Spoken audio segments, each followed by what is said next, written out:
Why Muslim countries don't unite against Israel? That's a very good question, but that question should not be posed to me. It should be posed to the leaders of the countries. If you heard my talk on the 15-point action plan for the Muslim Ummah in relation to Palestine, and my last 2 points mention that if all the Muslim countries unite and if they stand unitedly, then inshallah no non-Muslim will try and interfere with us.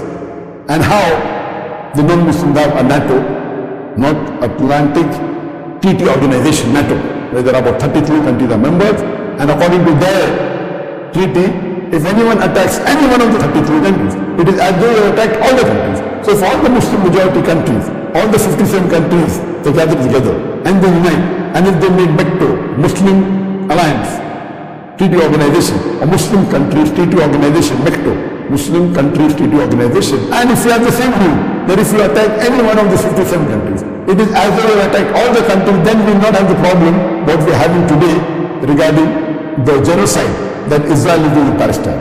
You are asking me, this is the solution I give. So you should ask the rulers of the Muslim countries, why are they not united? And we have to realize that I'm aware that the non-Muslims have got a lot of arms and ammunition, they have got nuclear power, they have got wealth, they have got the military, but we fail to realize that we have Allah with us. And Allah with us is more important than all the power that they have. But unfortunately Muslims are weak.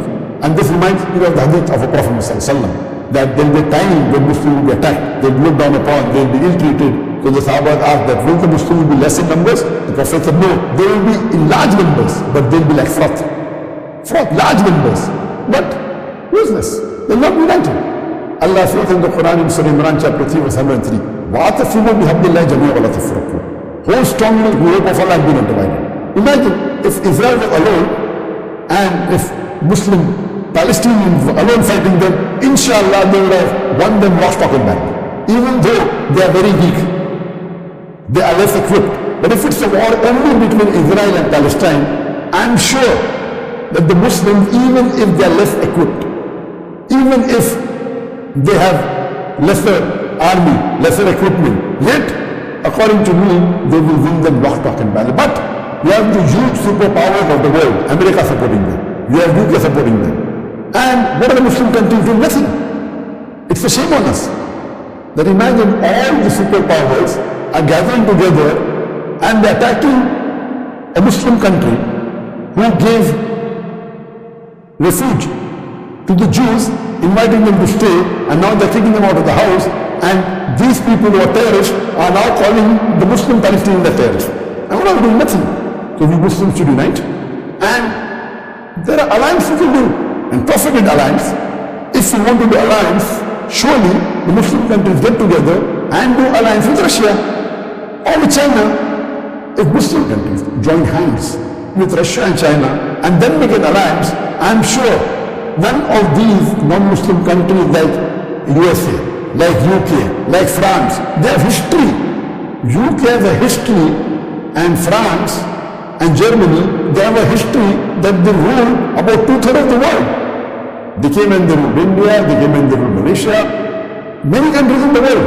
They have a habit of interfering with other people and they say, we are doing it for the benefit. What we should do? We should join hands, make alliance with countries like Russia, like China, and have an alliance. Allah has given us the black gold. We have control of the petrol. So if the Muslim countries get together, and you know the major oil producing countries are Muslims, the major export of the oil by Muslims, and oil is required even for weaponry, even for fighting. If all the Muslim countries get together, Allah has given us the resources. Palm oil, 90% of the palm oil is with Indonesia and Malaysia. 60% Indonesia, 30% Malaysia. So all the resources Allah has given us, if we have alliance with Muslim country for trade, for business, for military, like if they have the Interpol, international police, we should have the Islamic police. Why should we be dependent on them? So if we collaborate and join hands together, not to bully others, they are going to bully others, they go and kill tens of thousands of Muslims in Afghanistan, in Iraq, now in Palestine. What do we do? If we join hands together and unite on the basis of Quran and Sahih Hadith. And Allah says, وَاعْتَصِمُوا بِحَبْلِ اللَّهِ جَمِيعًا وَلَا تَفَرَّقُوا. In Surah Imran chapter 3 verse 103. That hold all the Muslims, hold strongly to the book of Allah and do not divide them. Hold strongly to the Quran and Sahih Hadith. So inshallah, I feel this is the only solution. Of course, there are hadith and predictions of the Prophet that before the end of the world, Muslims inshallah will rule the world. Even irrespective whether the Muslims follow or not, there will be a time towards the end of the world. Before the end of the world, the signs are coming. There are minor signs and major signs. Most of the minor signs have already come. Few are remaining. But before the end of the world, according to Sahih Hadith, the Muslims will rule the world for 7 years. For 7 years, there will be peace and prosperity in the full world, where Muslims will rule the world as per the Quran and Sunnah. And later on, a sweet wind will come, all the Muslims will be put to death very peacefully, and then the signs of Qiyamah will start. So, we pray to Allah subhanahu wa ta'ala.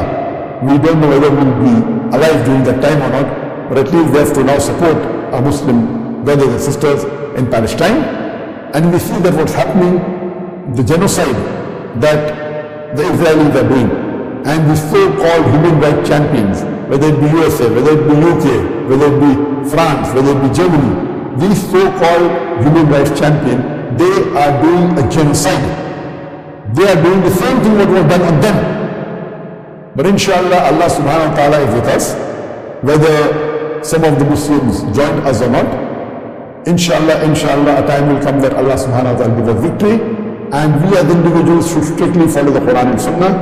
If we don't have the ability, see to it that we are prepared to follow the instructions given by Allah and His Rasul in the Quran and Sahih Hadith, so that we get the best in this world and akhirah. Hope that's the question.